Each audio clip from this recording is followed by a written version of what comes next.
Next year is supposed to be the final one for U.S. combat operations in Afghanistan, but that's just one piece of the puzzle when it comes to America's involvement there. Tomorrow, Afghan President Hamid Karzai arrives in Washington to meet with President Obama and talk about what happens after 2014, including how much military and economic aid that the United States is willing to provide.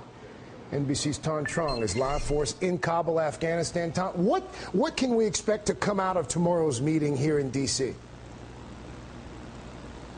Well, Craig, I think both sides, both President Hamid Karzai and President Obama, will want to walk away from this week's meeting with a clearer picture of how many troops will remain in Afghanistan post-2014 after U.S. and NATO troops pull out by the end of next year. Now, currently, there are roughly 66,000 troops based here in Afghanistan, so both sides will want to have a clear picture of what that looks like beyond the pullout.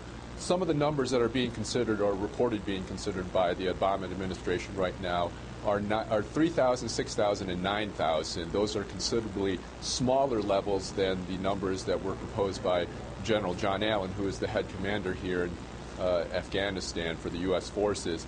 He suggested that the troop level should be 6,000 to 20,000. Now, the thinking here is that if there's a smaller contingent of soldiers and troops here, based here, say 3,000, they will assume more of a nimble and more special ops and night raid type of deal.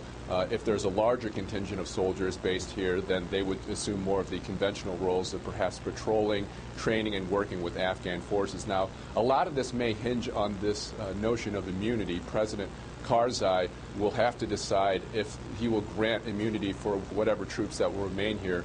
That immunity would basically give legal protection for troops based here in the event that they break local laws. That is a big deal because when the U.S. decided to withdraw from Iraq, it decided to leave no residual troops because the Iraqi government there decided not to give immunity. So there's a lot of questions right now whether that's going to happen. There's also a lot of concern here on the streets.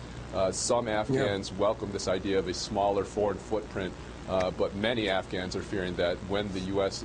does lessen the troop levels here, it could mean a resurgence of violence as well. And the Taliban did this weekend issue a statement saying that if U.S. troops are left here, they do vow and promise more what they call war and destruction, Craig. NBC's Tan Trung for us from Kabul, Afghanistan. Tan, thanks to you, sir. Be safe as well.